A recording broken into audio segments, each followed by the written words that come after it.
Welcome to the Table Podcast, where we discuss issues of God and culture, brought to you by Dallas Theological Seminary.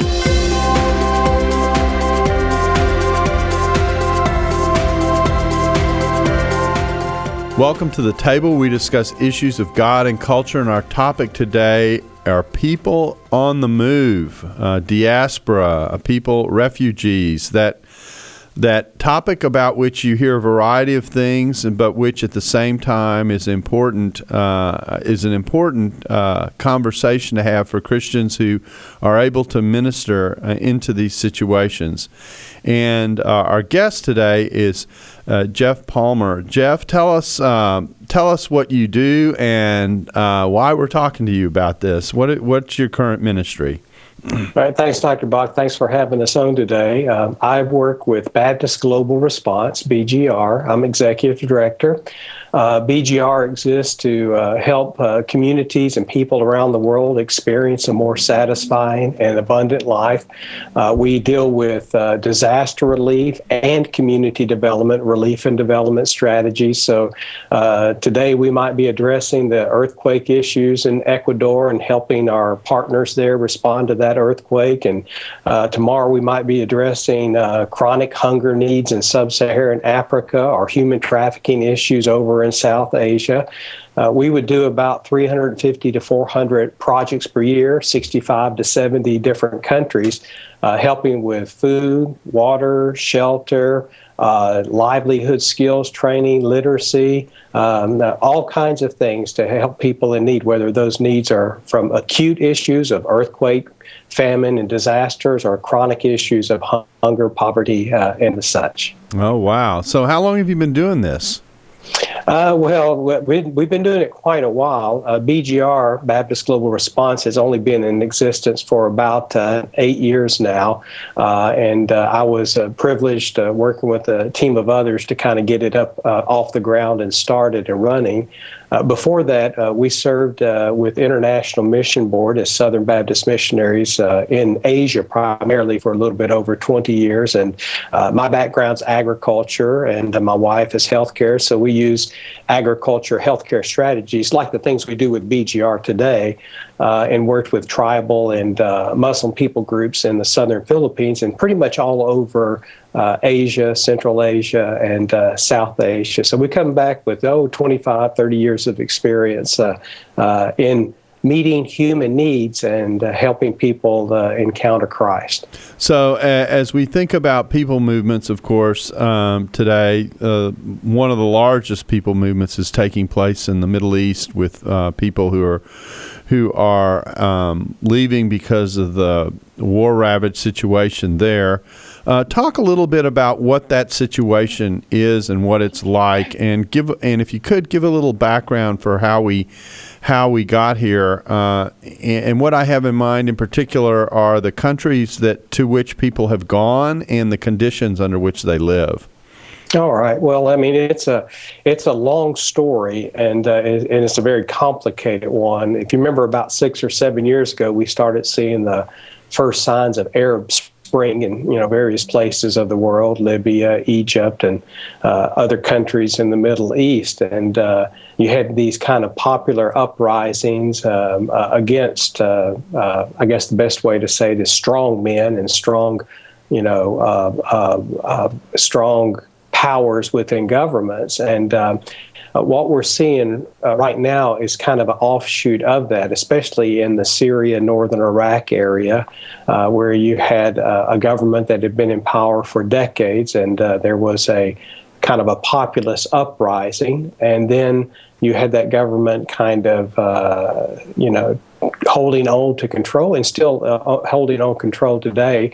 And in the midst of that, with other world powers, I won't get into those details, kind of getting involved. You had the rise of this kind of a radical group that was called ISIL, now we call ISIS, that has created this massive movement of folks from that part of the world. You have people that move because of economic reasons. It's happened from time immemorial. You have people that move because of drought and environmental pressures.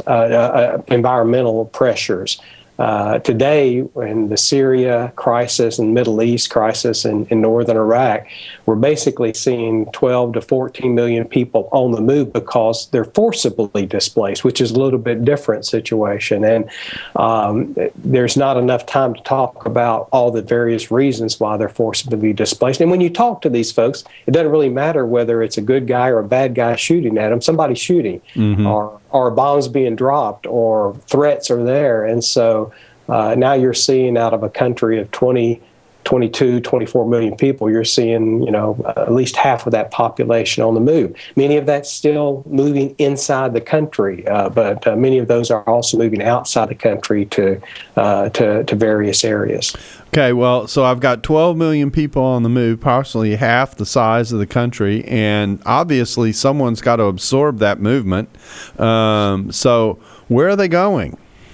Well, again, over half of those are inside the country. They're moving inside. They're going to either safe corridors, or they're going to areas that are controlled by one faction or another.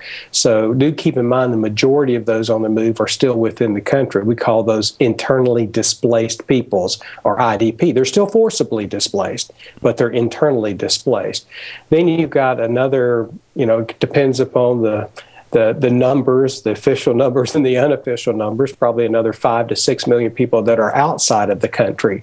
They're generally moving, the majority are in countries that are bordering areas. So they're moving into places like northern Jordan. They're moving over into Lebanon. They're moving northward into Turkey. They're moving into places like Armenia. You had several that would move over into northern Iraq, and then it got bad there, and they're moving back. And so you have some that have moved about 3 or 4 different times back and forth into areas. But they're also fleeing into other places like Egypt, which is a country that's absorbing quite a few of the refugees. When they come out of the country, we call them refugees. Now, there's official refugee status and there's unofficial.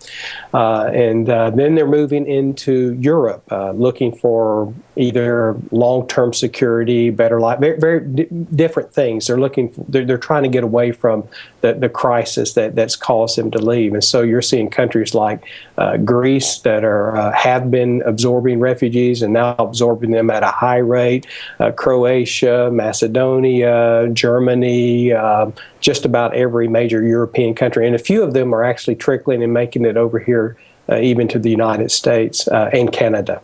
So we'll talk about BGR's involvement with these groups in a moment, but this migration is really significant in a variety of ways. My understanding is, you can tell me if I'm right about this, that Lebanon now houses almost as many or as many refugees as it does citizens, that the number is pretty close. Is that fair, or is that an exaggeration?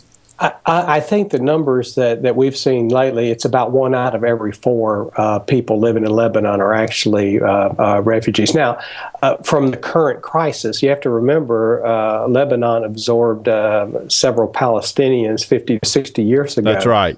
And so when you add that in together, you'll get that number will go up higher. I don't know if it's quite half of the country, but it is a large population. Yeah, and I was referring to both of those together, that Lebanon basically has been a receptacle over many decades for people who are displaced in the Middle East.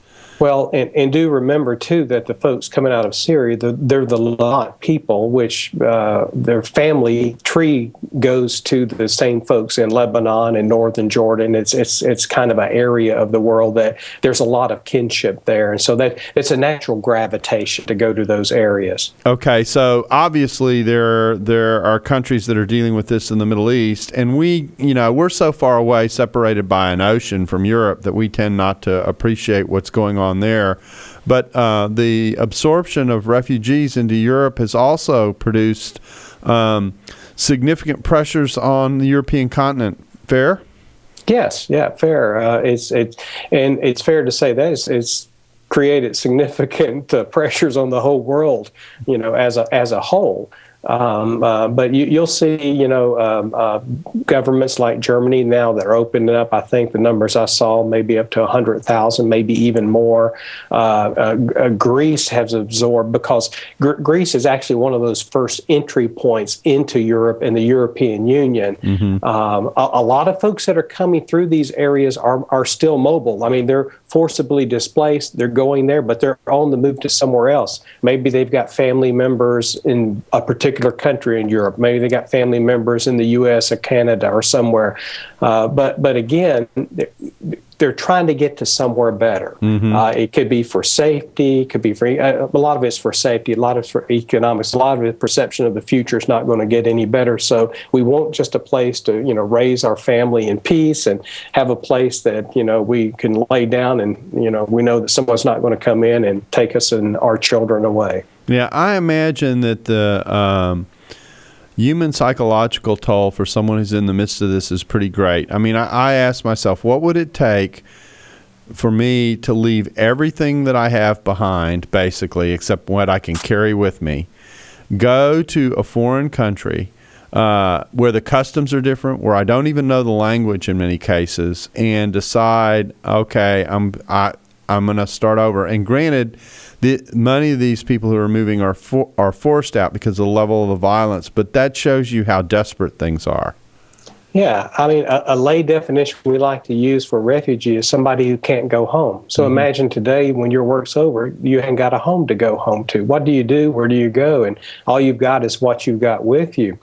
We would meet with, and we constantly, we have several projects we can talk about later, places that we're doing a lot of direct contact with folks within and outside of the country. But I remember one group that we met with, and just a whole community, and people were bringing out these were families, and they weren't whole families. They were maybe mother with kids, maybe an old couple with some of the grandkids. You saw families that, had 40, 30 kids with them, and they didn't belong to them, but they would just pick them up along the way because when they were walking out, people got separated. And we were sitting with this group, and every one of them started to bring out these keychains, and they're holding them up, and I didn't realize what was going on. And one of our guys told me, he said, they're showing you their house keys. They locked up their houses, and they left, and they're holding on to those keys. They don't think they can go back. They don't even know if the homes are still there. Probably not there. And but that's kind of their last hope that maybe I can go home. And in reality, they probably know they can't go home because they're moving on. They're finding a place, and it's been destroyed. But just seeing inspiration in their eyes, and you and I not ever really having a way to relate to that we haven't lost everything like they have. Yeah, it's a pretty tragic human story in a lot of ways. So BRG is there, and organizations like that are there. I have a friend who's a missionary in Albania who I'm in contact with periodically, and there really is not only a terrific ministry going on, but really some creative stuff going on too. The Albanian missionary tells me the story of how they give cell phones to people who are arriving with Bibles in them and that kind of thing. And they tell them ahead of time, this has a Bible in it. Do you mind? No. And then they turn around and find them reading, they're reading the Bible because it's one of the few things they have they can relate to that's in their language, that kind of thing. It's an interesting phenomenon. So tell us about what BRG does. Well, BGR. BGR. Sorry. That's okay. Yeah. No worries. Yeah, I get it. Yeah, sometimes. BGR is working with about 17 current projects right now in about 8 or 9 different countries. We're doing quite a bit with primary needs such as basic food, water, and shelter needs, and health and hygiene work as well. So we have work going in almost all of those countries and places that I mentioned earlier, working with on-ground partners. Sometimes it's a local church, sometimes it's a local organization. And I won't mention who those are, of course, for security purposes. But meeting people at their point of need, helping them with the basic needs of life.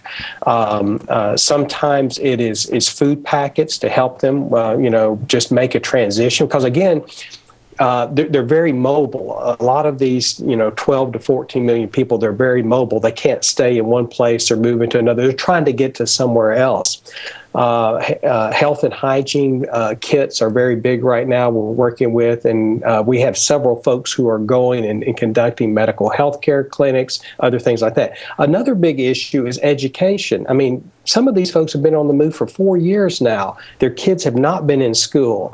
They're concerned about safety, but they're also concerned about their children and lack of education. So we have several education projects in different areas as well. We've got some transitional ministries and projects helping people making transition from one place to another, getting them set up at least in a temporary situation. So, just like most groups, we're doing a number of things. It doesn't look like there's any real strategy behind it, but the needs are so massive. For instance, 3 years ago, we thought it would be over, and it's still dragging on. Now we're 5 to 6 years into this crisis. Every winter rolls around. We've got these huge needs in terms of winter shelter, clothing, heating, fuel, things like that. So currently, we'd be doing almost $1 million worth of projects that are ongoing. So again, probably a drop in the bucket for the needs that are out there. But every organization I know that's working with these refugees, especially in that area of the world, are kind of like us, just scrambling, trying to plug the holes in the dam. Wow. Well, let's talk a little bit, kind of make this vivid for people. Someone comes out of a country, out of this kind of situation, and they arrive in one of these locations. And what you say they're mobile, but what can they expect? What kinds of living conditions are they living in, and what is it that they're facing precisely when they arrive? Many of them, they don't know anything. They don't know what they're facing. They're just coming because it's better than where they were. And so several of these, you'll see this, you've seen this on the news. It's not been recently on the news, but they'll have these middlemen that will promise them to get them out, and they'll take them on boats and they'll drop them on islands, kind of out in the Mediterranean that are technically in places like Greece or other, they're tied to that, but they're a long way from the mainland. Let's say that a family does make it to the mainland. Maybe they go into a Turkey, maybe they go into a Greece, maybe they go into Lebanon. The fortunate ones will have some type of family or business contact. So they're looking for some place. They've got something that they can go to. The majority are just basically kind of at the whims of whatever they find. BGR, like a lot of other ministries, are finding those folks that are falling through the crack and trying to help them with basic needs as they arrive in areas. Now, we can't be everywhere, but we're in about probably 5 to 10 strategic places and helping, like a lot of other organizations.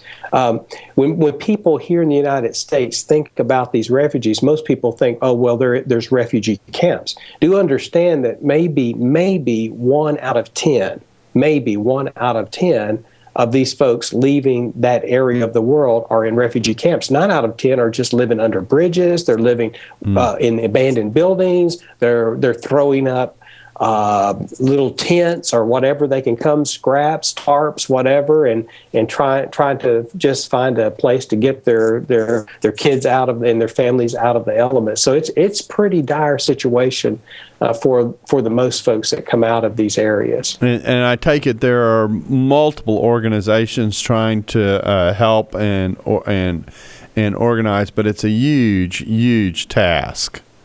There are multiple organizations, the United Nations, Refugee Council, various NGOs, non-government organizations like Baptist Global Response, church-based groups.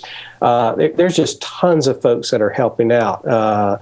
But it's still pretty much, Dr. Bach, it's a drop in the bucket. Now, again, it's one of those drops that, it makes a difference for the folks that drop gets to. So that's where we get our encouragement as BGR, doing as much as we can, really trying to help folks, trying to model the love of Christ and make Christ known in a real critical part in their lives. And And these are Christians that are coming out. These are Muslims that are coming out. These are, they're just, everybody's being affected. So it's not just one group that's being affected. That's an interesting fact. I hadn't heard that before, that it's basically maybe 1 out of 10 that actually has a refugee space to reside in, and that most are still out there moving around, fending for themselves, and just catching whatever they can as they go. And the many folks that we have talked with personally, and that we have ministries among us, they don't want to go into the camps. They're afraid of the camps.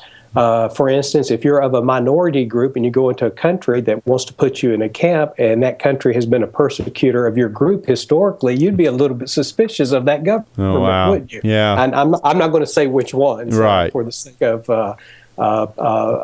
anyway. But there are a number of folks that they don't want to go. They're afraid for their children, their daughters. In a camp, the security is not very well. They perceive it not being good. So they're kind of living outside and on their own. And those are the folks mainly that Baptist Global Response and many organizations are trying to reach and trying to help. They're kind of invisible. So how do you find them? How does that work? Well, we're very fortunate. We have pre-existing on-ground partners in most of these areas that we've worked with. I mean, that area of the world, we've done development work years and years and years before any of this crisis hit. And so having those relationships and having those boots on ground, having those eyes out there, it's been kind of a godsend to be able to work with folks, national believers and others who kind of are the ones that establish those relationships and find those folks. So we're very fortunate in having great, trusted partners who help us minister and reach into, and then mobilize resources here from the United States, whether those people, financial resources, or goods to those who are in need. Do these people who help you, do they just kind of trip on to these folks, or are there places where they tend to come and collect them and become aware of what their situation is and then encourage them to connect with you? How exactly does that work? Yeah, both and. Also remember that these are folks living up in these areas, the border areas. So you can't trip onto them. They're tripping over you. They're coming out. I've been in several of these border areas in 3 different countries, and you don't have to walk very far to find a tent city or a group living under a bridge. So it's pretty obvious who these folks are, and it's pretty easy to find. So what happens to a person who comes into contact with your organization? What happens next for them? Well, usually a person comes, a family, and you're not talking about 1 or 2. I mean, usually you're going to be dealing with a community, because people actually come out, but they begin to group in communities. So it would be several folks that would come in contact with us. One of the things we want to do is listen to their story, give them the dignity to tell the story. And the stories are horrible. The stories will just tear your heart out. You hear stories of families separated. I was in a community on the Syrian border about a year ago, and every family that we visited, they had lost was. They'd say, "Have you seen my brother? Have you seen my husband?" Every one of them, they would show you their scars. Children that were traumatized, who wouldn't quit crying because eardrums had ruptured from the bombs, riddled with shrapnel. Everybody had shrapnel scars, and they were just living in this kind of a tent community out in an area that that nobody wanted to be on, and every need you could imagine, food, water, clothing, winter coming on, every need you can imagine was there. So what did we do? We listened to their stories. We listened to their needs. Interesting. People without food were asking, first of all, can you find my husband? Can you find my brother? And you just cry. Your heart breaks because, we don't know where they are either.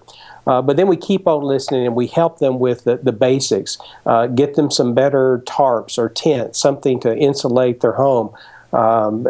Help them with communications. It might be getting them some phone cards, helping them definitely with food and the basics of water, and doing this all in the name of Christ in a way that shows the love of Christ, so that we we can also speak truth and hope into their lives. And so, and as you said, some of these people are moving. So you have them for a time and release them, or do you actually begin to help them figure out where they can possibly go more permanently? Well, that's a good question, Dr. Bach. A few of them, they're moving on. We don't control where they go. I mean, you might show up tomorrow and you've been working with the family and they're just gone and nobody knows where they are. A whole family group. It's not usually one or two people. They move in groups. Part of it is for safety. Part of it is the extended family is a lot larger than the concept of an extended family here in the West. So we would be helping them, those that would stay in an area, maybe to assimilate. We might do some job skills training. We do a few of those type projects. We might do some help with them getting back and to set up a small micro business.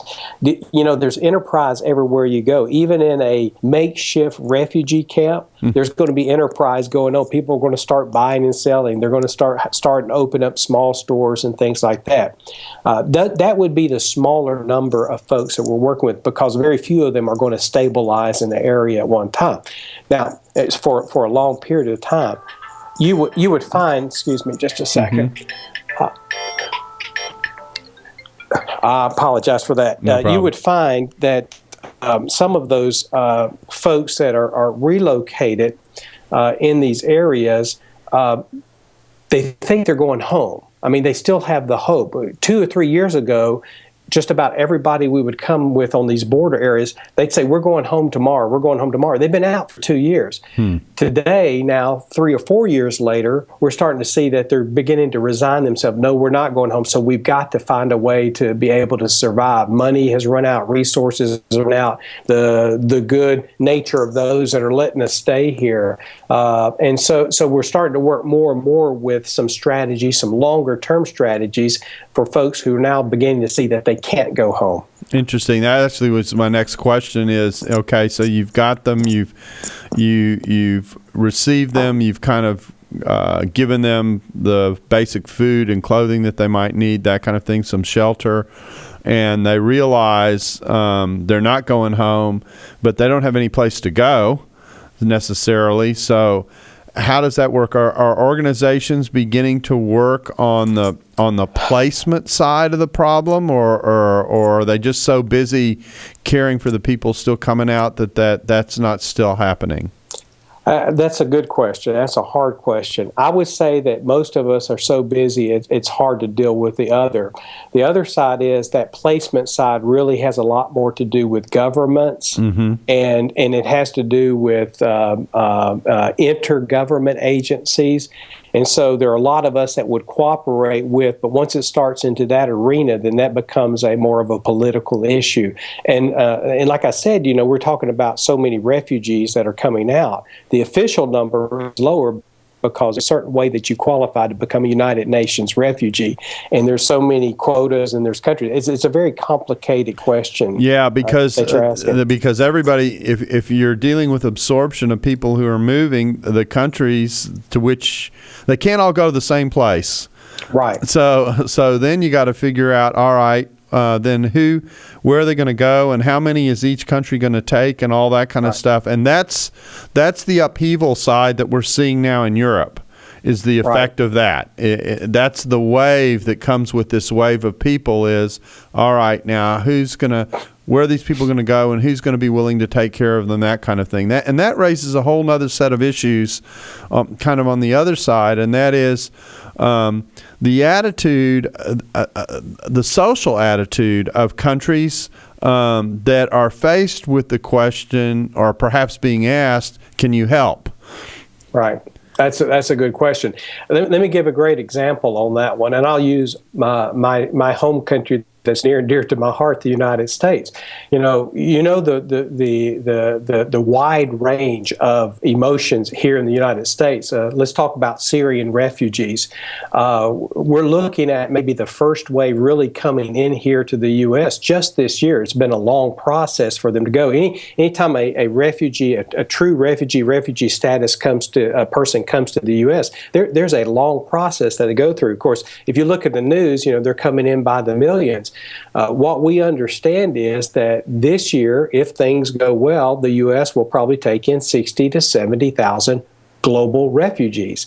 About 10,000 of those are slated to be Syrian, from the Syrian crisis. Could be Syria, northern Iraq, could be Kurdish, different people groups. So we're looking at just this year maybe 10,000 coming to the United States, and maybe for the next couple of years about that same number. So that's 10,000 out of 14 million, and you can see our country and our culture just completely torn up over that. Just a small, not even a drop in the bucket percent of a percent that actually would be coming here. So now multiply that by 100 or 1,000 times if you're a government like in a country like Germany or the Netherlands that are seeing hundreds of thousands coming in. It's an extremely complicated question. It's a very emotional one that, you've got, it's so polarized over here, those that don't want, over here that want to. So I don't know how to answer your question. I just know that it's a very emotional answer for most anybody. And the discussion an on this has actually been very disruptive for European politics. That we've seen a rise of what's been described as far right, but basically nationalist kinds of approaches to these questions that don't want to absorb these people. But everybody's faced with the question: what do you do with them? I mean, it's a human need problem of massive scale.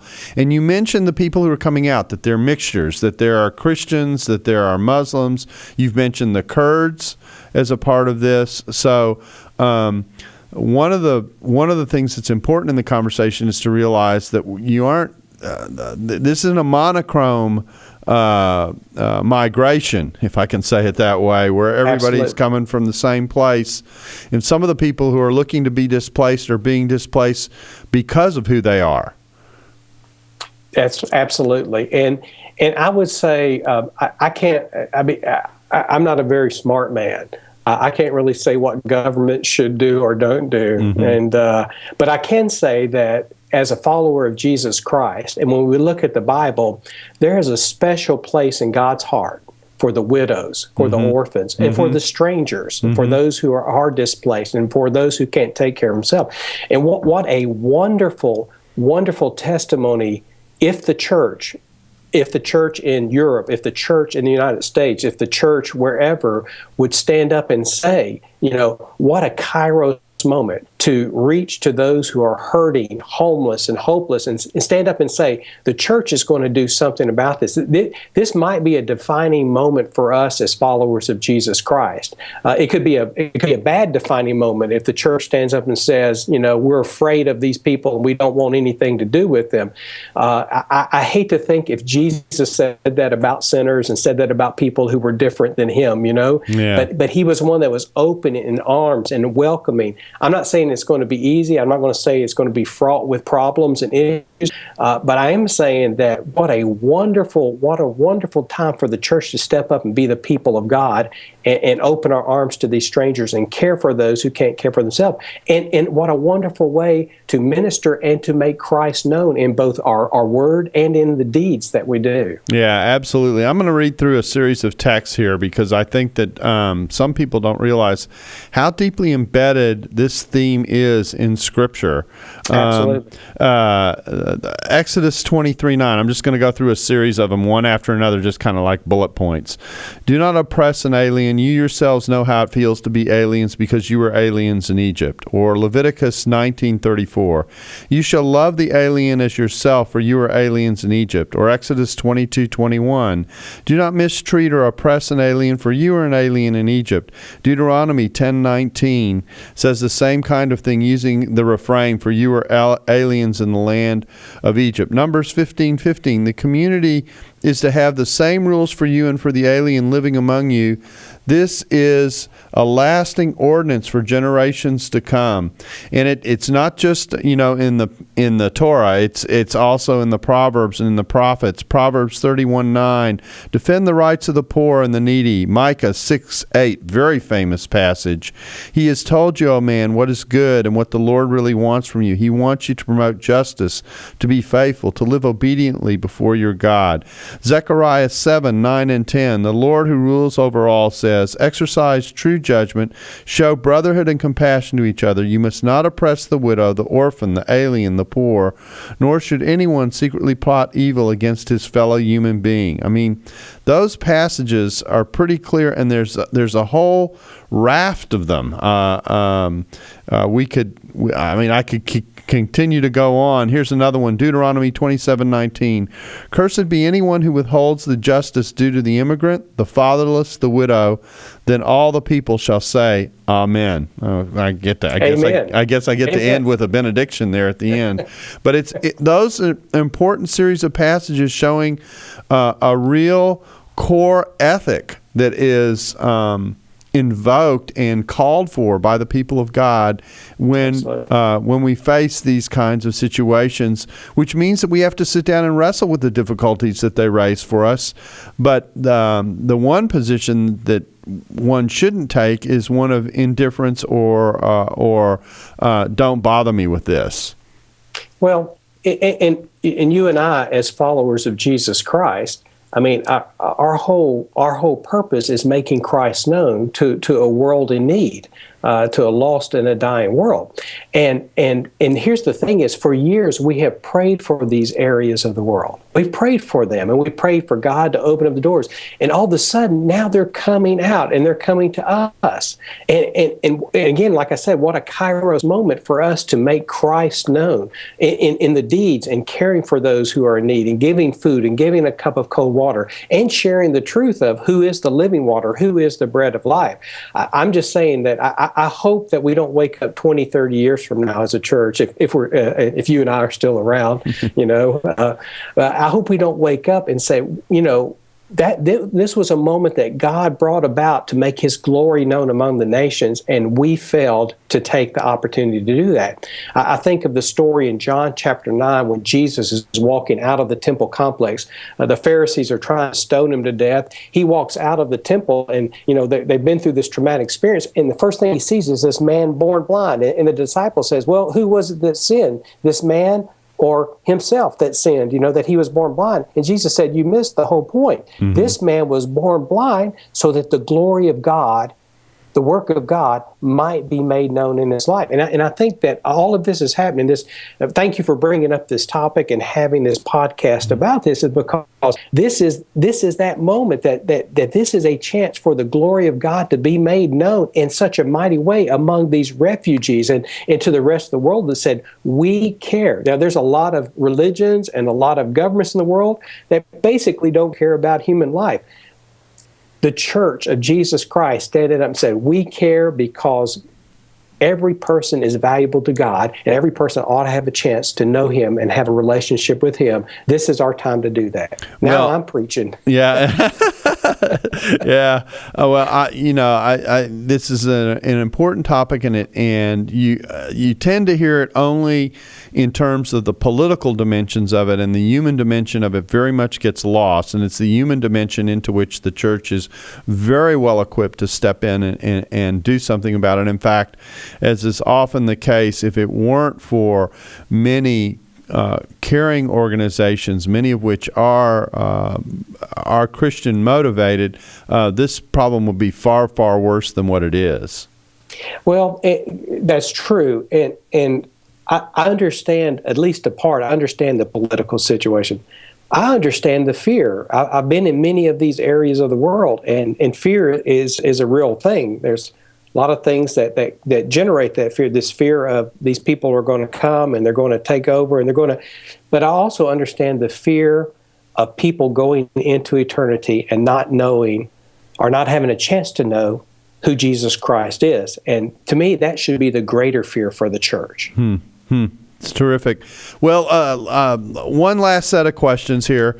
So we've talked about this kind of from the standpoint of the person coming out, from the organizations that are trying to help them, the issues of placement, which obviously are very, very difficult. We've talked about the biblical dimensions of this.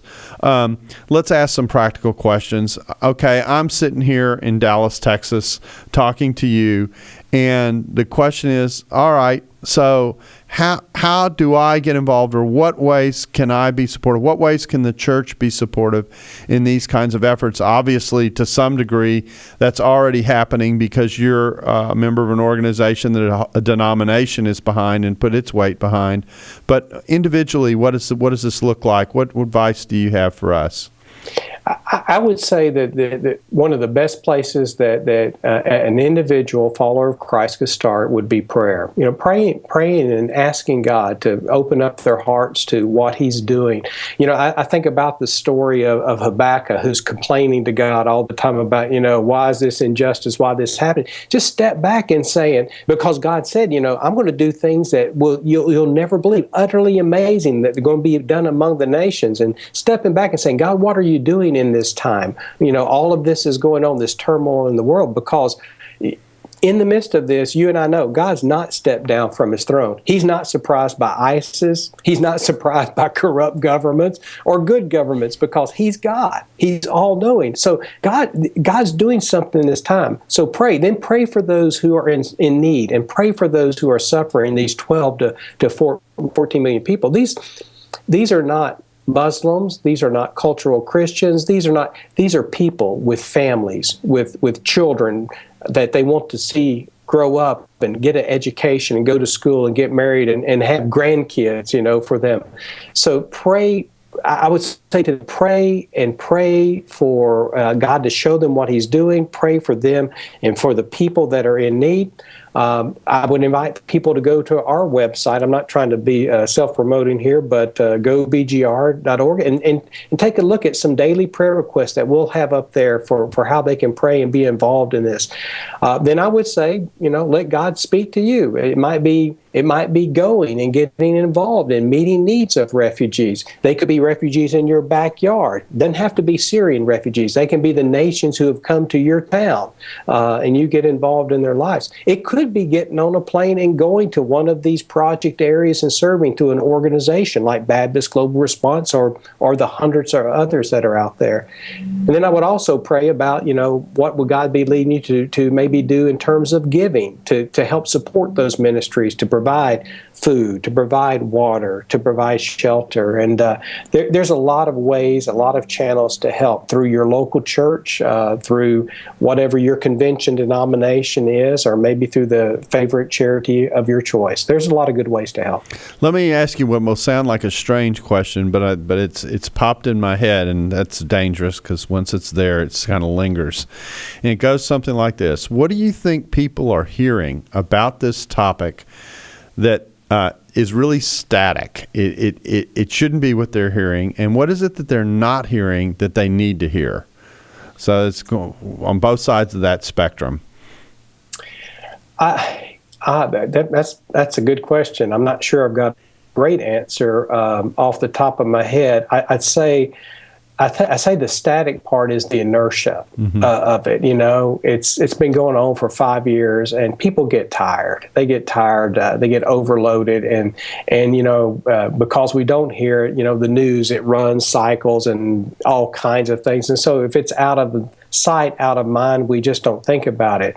The thing that isn't changing is that this need is continuing to grow, and these people. And the thing I want them to remember is this is not 12 to 14 million people. These are mothers, these are fathers, these are children who don't have any choice in the matter. And again, talking to them, they could care less whether it's ISIS shooting at them or a friendly government, or if it's someone from the outside. It's somebody shooting at them. It's these bombs going off in the market, hearing story after story of, Daddy went to go get food and he didn't come home, and so we fled because we don't know what happened to him. So these are real people with real needs and real suffering.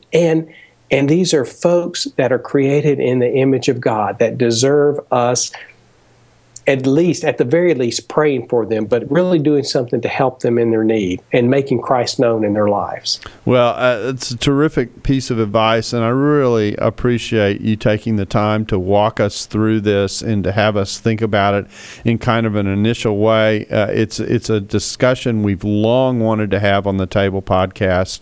Because I think hearing the human dimensions of the story and the problem is something that you don't often get to hear. What you often hear are the fights about this or the government struggles or the policy issues that are tied to it. But these are very real people, is what you're telling us, who are in desperate straits. And oftentimes it's the organizations that come out of the church that are best equipped to help them most fully to deal with this. So I really do appreciate you taking the time to be with us and helping us think through this. Well, thank you, Dr. I appreciate the privilege and the opportunity to be with you. Well, and we're going to do more on this. This is a topic that's not going away. As you said, it's growing and getting bigger, and so we'll be paying more attention to it and the various aspects of it, because it is a very, very complicated topic that raises all kinds of interesting issues that we have to reflect on. Again, thanks for being a part of this and joining us today, and we thank you for joining us on the table, and we really do hope that this topic has stimulated you to love and good deeds, to thinking about how it is that we can serve our fellow man in deep, deep need in the midst of what is probably one of the greatest crises that our world is facing in terms of human need in the current time. And we hope you'll join us again soon on the table. Thanks for listening to the Table Podcast. For more podcasts like this one, visit dts.edu/the table. Dallas Theological Seminary. Teach truth, love well.